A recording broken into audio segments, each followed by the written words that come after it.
अहो जगाच्या मालकानं जिजाऊच्या पायातला काटा काढला. जिजाऊचा काटा काढायला पांडुरंग आला, आमचा काटा लोकांनीच काढला. आमचाही काढला पण लोकांनी, आम्हाला काय देवाचं अवघडच आहे दादा. विचार करा, हे कुळ ज्याचं, ही साधना ज्याची, हा अधिकार ज्याचा, तुकोबरांनी का म्हणू नये तरी माझ्या दैवापारी नाही. विश्वाच्या मालकाने जर सेवा करावी अशा माय माऊल्यांची, तर जिच्या पोटी संतती संतानासारखी सात्विक, सात्विक याचा अर्थ सत्याचं आचरण करणारी, कुठल्याही गोष्टीचा केल्यानंतर उपकार न ठेवणारी, जे दान देश काल पात्र पाहून केलं जातं, कुठलाही उपकार न ठेवता दिलं जातं. भगवान श्रीकृष्ण सांगतात तर दानम सात्विकम श्रुतम.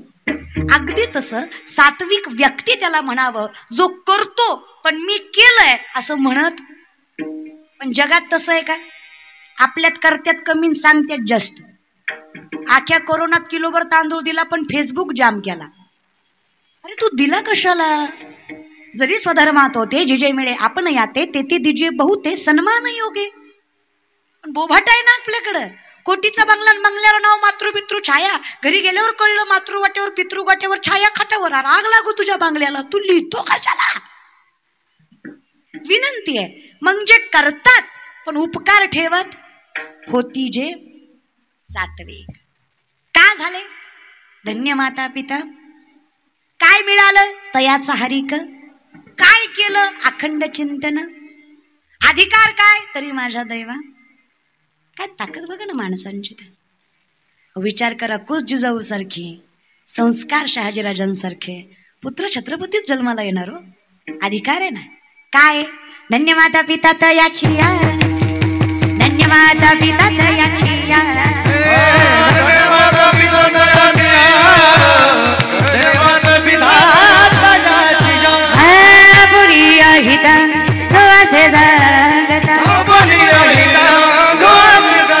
धन्यवाद पिता दयाजी, धन्यवाद पिता दयाजी, धन्यवाद पिता दयाजी.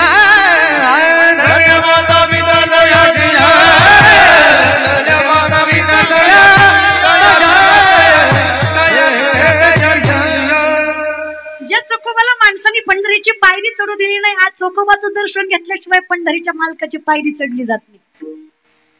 कुळी कन्या, कुळीचं उद्धारण दादा. अकल्प आयुष्य व्हावे तया माझी असं कळा.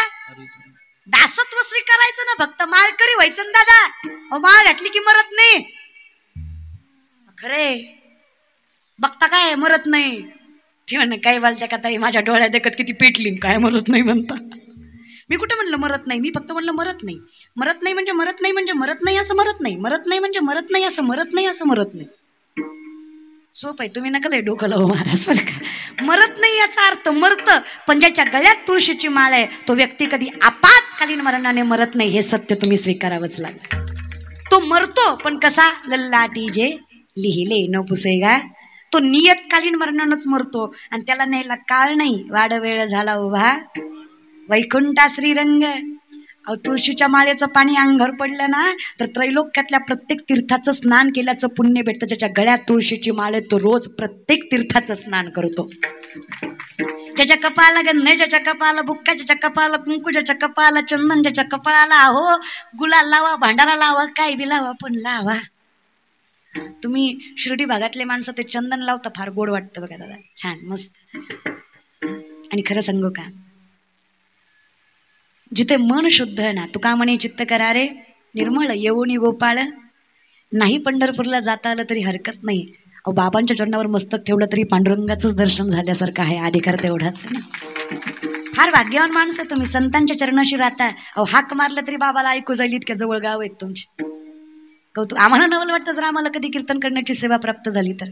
भाग्यवान समजतो आम्ही की बाबांच्या दारात आम्हाला कीर्तन करण्याची सेवा संधी प्राप्त झाली. अहो खाता पिता उठता बसता काय भाग्यवान माणसं आहे तुम्ही. खूप अधिकार मोठा आहे तुमचा. फक्त जी काही 2-4 सुधारली नाहीत तेवढं सांगा त्यांना, तेवढं फक्त म्हणा बाबाच्या दारात राहतो नीट राहा बाबा. तू गटारी करायची लायकी नाही आपली महाराज बरं का. आपली पात्रता फार मोठी.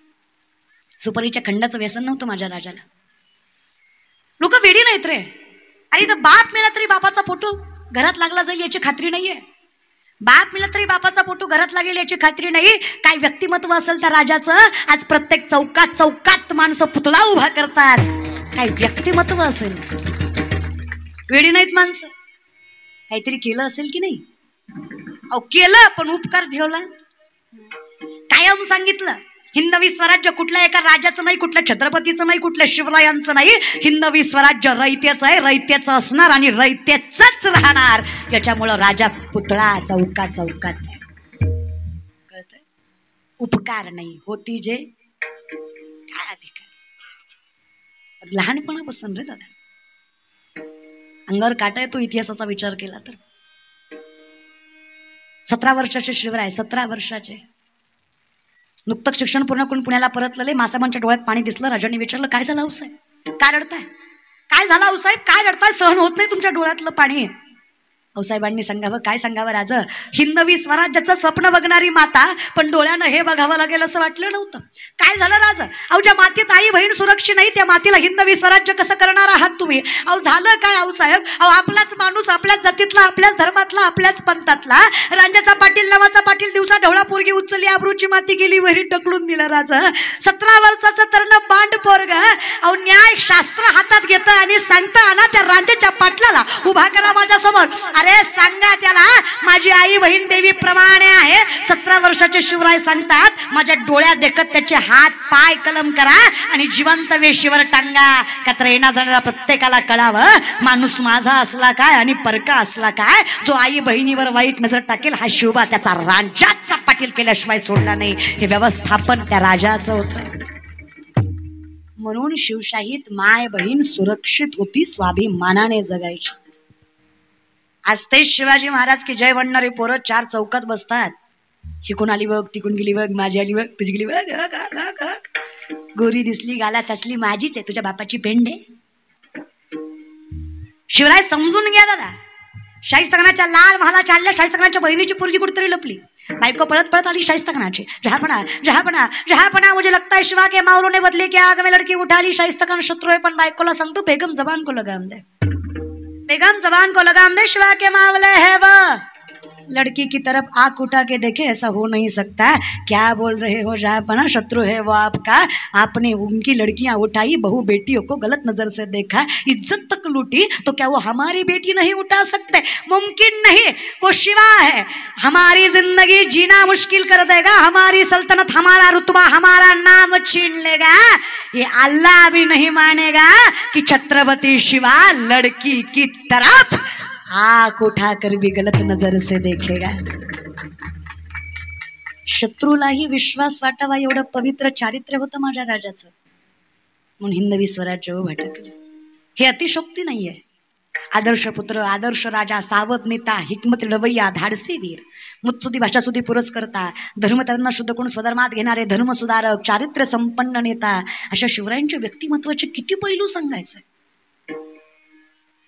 वय वर्ष 14 मासाहेबांनी स्वराज्याचं बाळकडू हातात दिलं. वय वर्ष 14. 8वीच्या वयात, 7वी 8वीच्या वयात छत्रपती शिवरायांच्या हातात स्वराज्याचं बाळकडू दिलं. पुण्याच्या नैऋत्येस असणाऱ्या रायरेश्वराच्या मंदिरात स्वराज्य स्थापनेची शपथ त्या शिवशंभूच्या पिंडीवर, त्या रायरेश्वराच्या पिंडीवर रक्त सांडून घेतलं. मुठभर मावळं हातात. बाजी मुरारबाजी, तानाजी, यसाजी, सूर्याजी, कोंडाजी, फुलाजी, फर्जंद, धनाजी, संताजी, मोरोजी, बहिरजी, मोरे, घोरपडे, मैते, निंबाळकर, बांदलकर, जे दे. काय होणार होतं एवढ्यांनी. हिंदवी स्वराज्य उभा टाकणार होतं. 2 लाख पायदळ, 1 लाख घोडदळे स्वराज्याचं फक्त. 2 लाख पायदळ, 1 लाख घोडदळे स्वराज्याचं फक्त. 10 पटीने जास्त सैन्य शत्रूचं. जर औरंगजेबाच्या संपत्तीचा विचार केला तर त्याच्या संपत्तीचा 1/3 भाग म्हणजे अखंड हिंदुस्थान. एवढा बलवान राजा तो औरंगजेब. फक्त औरंगजेब होता का, निजाम होतं, आदिल होतं, मुघल होतं. चहू बाजूनं पुन्हा पोर्तुगीज होते, पुन्हा फ्रेंच होते. सोपं होतं. चहू बाजूनं शत्रूंचा मांडलेला वेडा हा. 14 वर्षाचे शिवराय, मुठभर मावळं हातात, 2 लाख पायदळ, 1 लाख घोडदळ. कसं घडणार आहे हिंदवी स्वराज्य. आत्मविश्वास आहे, ताकद आहे. अरे विश्वास संस्कारावर, विश्वास आई भवानीवर, विश्वास महादेवावर, विश्वास तुकोबांवर, विश्वास भक्तीवर, विश्वास शक्तीवर, विचार कौशल्यावर.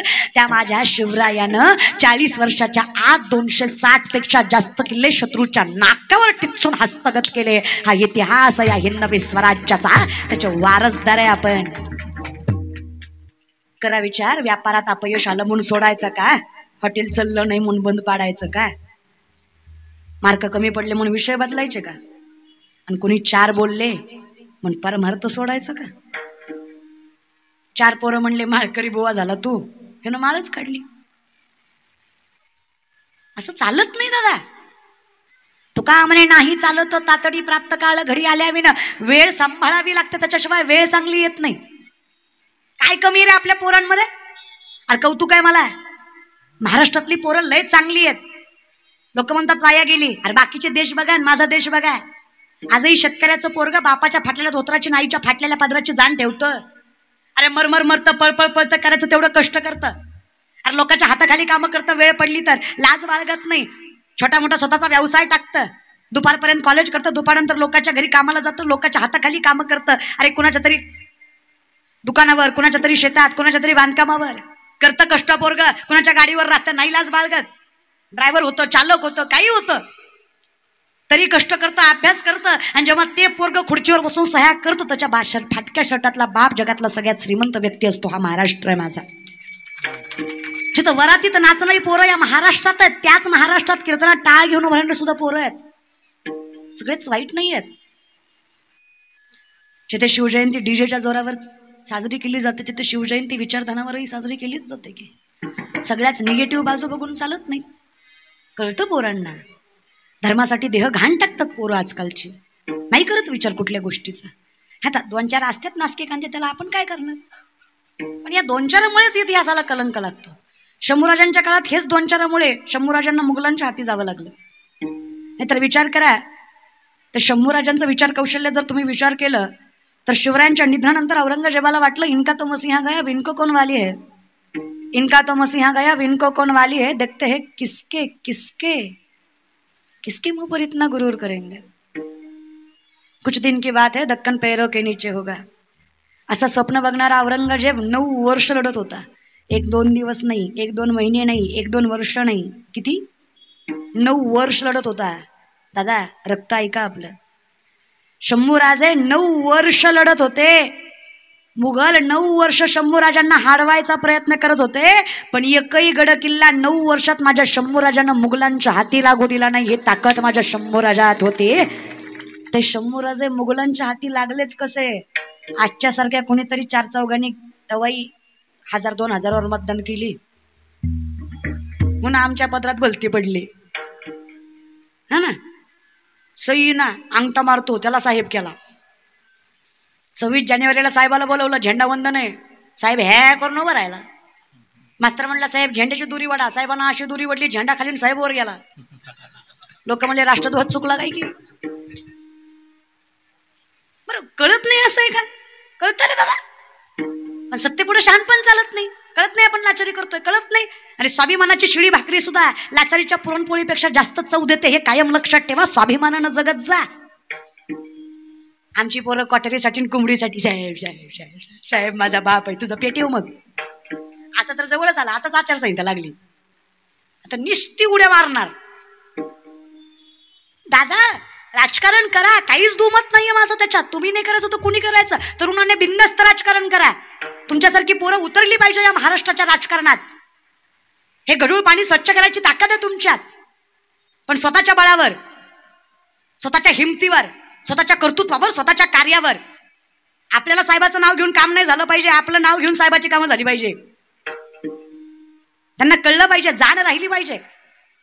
पैशाच्या पाठी